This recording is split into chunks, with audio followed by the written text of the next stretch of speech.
యాదాద్రి భువనగిరి జిల్లా వాసలమర్రిలో గురువారం ఉదయం మంత్రి పొంగులేటి శ్రీనివాస్ రెడ్డి పర్యటించారు. మాజీ సీఎం కేసీఆర్ దత్త గ్రామమైన వాసలమర్రిలో స్థానిక ఎంపీ చామల కిరణ్ కుమార్ రెడ్డి, ఎమ్మెల్యేలు బీర్ల ఐలయ్య, అనిల్ కుమార్ రెడ్డిలతో కలిసి పొంగులేటి ఇందిరమ్మ ఇండ్ల పథకాన్ని ప్రారంభించారు. మొదటి లబ్ధిదార్ ఆగవ్వకు ఇందిరమ్మ ఇళ్ల పట్టా 1,00,000 చెక్కును తన చేతుల మీదుగా మంత్రి అందించారు.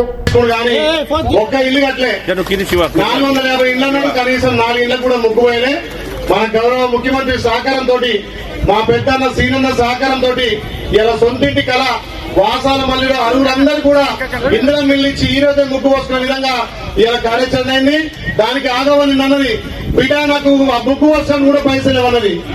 అమ్మా నీకు నేను అప్పిస్తా అని చెప్పిన, 1,00,000 రూపాయలు ఇవ్వాలని ఇస్తే ముగ్గు వస్తూ మరి 1,00,000 రూపాయలు మా ప్రభుత్వం అకౌంట్ వేయగానే మళ్ళీ ఇస్తానది.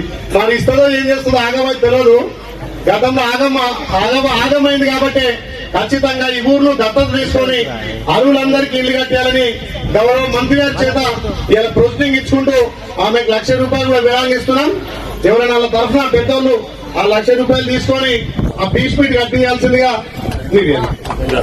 ఆగమా తీసుకో, అంటిగా కట్టిస్తావు ఏమో, అంటిగా ఇవ్వాలని నెరవేరుతుంది. ఓకేనా? Right, thank you.